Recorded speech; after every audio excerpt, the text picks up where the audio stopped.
Assalamualaikum warahmatullahi wabarakatuh.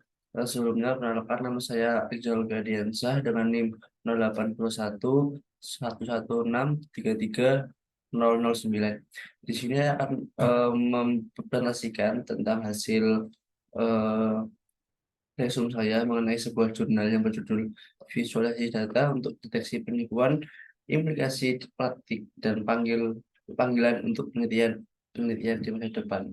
Jadi, presentasi ini akan menjelaskan pentingnya visualisasi data dalam mendeteksi penipuan dan mengidentifikasi implikasi praktiknya. Kami juga akan menyoroti tantangan yang dihadapi dan panggilan untuk penelitian di masa depan.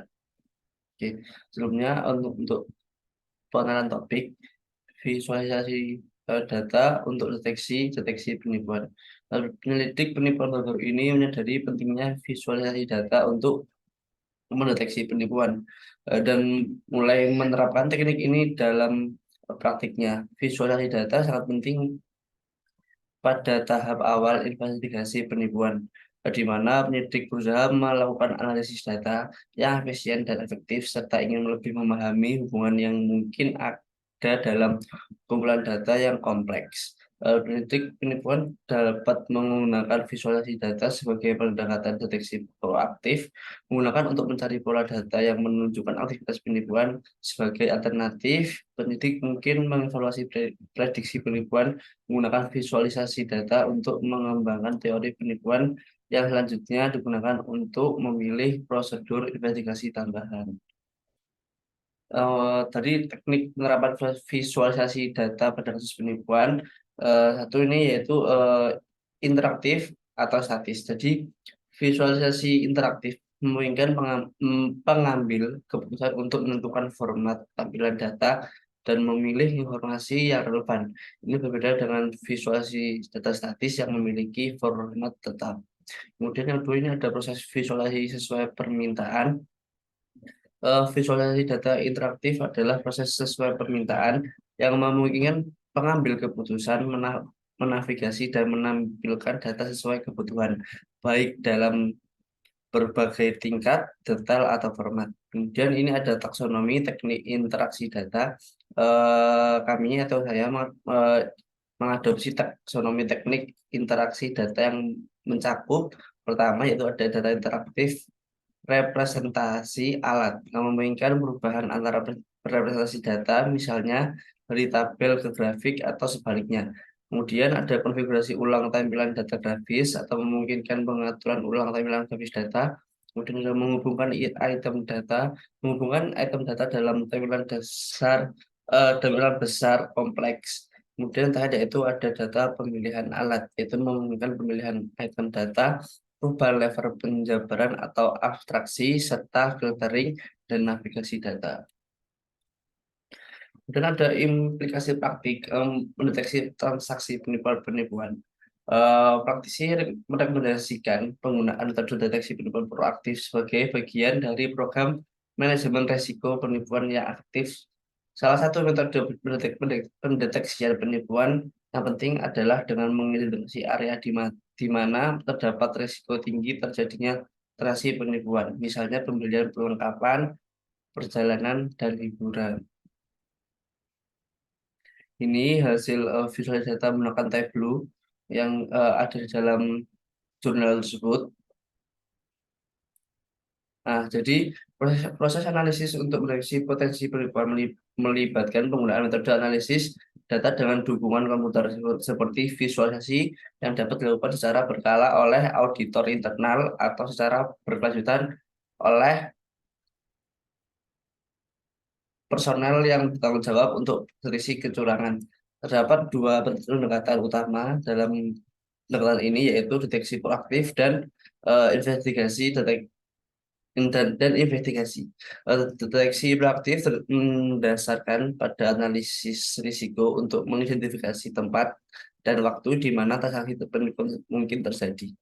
Kemudian di sisi lain adalah investigasi penyidik yang mulai dengan hipotesis berdasarkan prediksi awal mengenai penipuan.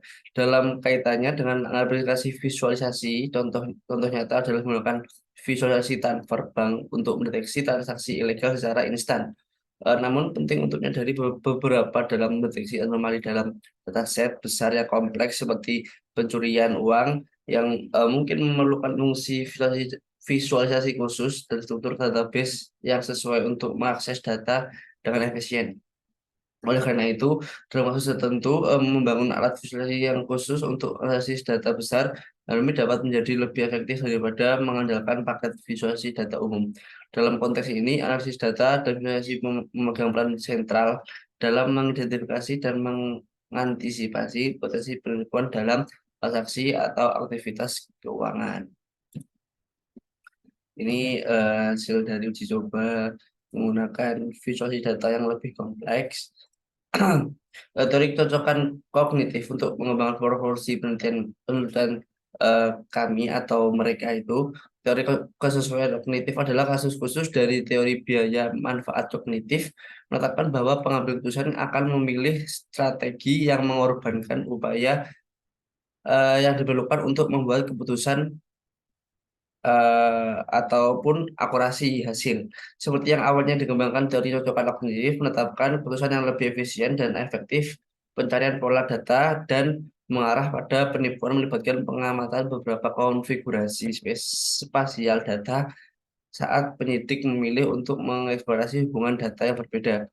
Para peneliti belum menyelidiki secara langsung kemajuan fitur fungsional seperti interaktivitas tampilan grafis untuk melihat data mengeksplorasi hubungan data yang berbeda. Eh, Namun, proses eksplorasi data untuk transaksi penipuan akan memerlukan lebih sedikit waktu dengan memvisualisasi data interaktif dibandingkan dengan visualisasi data statis. Mengingat visualisasi interaktif mendukung transisi cepat di antara konfigurasi data yang berbeda. Selain itu, dalam memungkinkan penyidik memilih konfigurasi data yang menyoroti anomali dalam data, visualisasi interaktif akan mendukung akurasi yang lebih baik dalam mendeteksi transaksi penipuan. Untuk kesimpulannya sendiri, eh, dalam rangka meningkatkan efisiensi dan efektivitas dalam mendeteksi transaksi penipuan, terdapat beberapa poin penting yang dapat diambil sebagai kesimpulan. Yang pertama yaitu pentingnya visualisasi data interaktif dan interak maaf, pentingnya visualisasi data interaktif, yaitu potensi besar dalam mendukung deteksi penipuan dengan memungkinkan pengguna untuk menavigasi, mengubah representasi data, dan menfilter data dengan lebih efisien. Kemudian yang kedua ada dari kecocokan kognitif, menjadi kerangka teoritis yang relevan dalam memahami bagaimana alat visualisasi data interaktif dapat membantu dalam proses pendeteksian penipuan. Ini mencakup penelitian potensial tentang bagaimana hal tersebut memengaruhi beberapa tahap proses deteksi. Kemudian ada manfaat dan tahap investigasi. Selain pendeteksian transaksi penipuan, visualisasi interaktif juga dapat bermanfaat dalam tahap investigasi lebih lanjut seperti identifikasi kolusi antar tersangka dan individu serta menganalisis komunikasi melalui email yang mencurigakan. Kemudian ini ada keterbatasan penelitian saat ini. Penelitian mengenai efektivitas visualisasi data interaktif untuk mendeteksi penipuan masih terbatas. Salah satu hambatannya adalah keterbatasan jumlah profesional yang tersedia untuk studi berbasis penilaian. Kemudian ada studi dengan sampel kecil, ada potensi untuk melakukan penelitian dengan menggunakan partisipan dengan tingkat pengetahuan yang sesuai. Bahkan jika mereka bukan ahli dalam deteksi penipuan, studi-studi dengan stempel kecil dapat memberi wawasan berharga tentang interaksi para ahli dengan alat visualisasi data. Pentingnya pemeriksaan mendalam yaitu interaksi para ahli pendeteksi penipuan dengan alat visualisasi data dapat mengungkapkan berbagai aspek yang berkontribusi pada efektivitas penggunaan alat tersebut.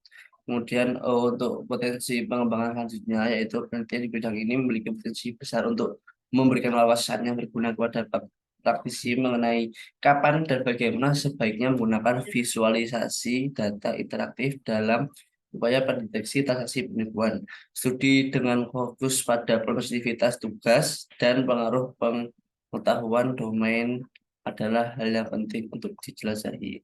Dengan demikian, visualisasi data interaktif adalah alat alat yang berharga dalam upaya deteksi penipuan. Dan penelitian lebih lanjut di bidang ini dapat memberikan panduan praktis bagi profesional yang terlibat dalam deteksi dan investigasi penipuan. Mungkin cukup sekian dari saya. Terima kasih.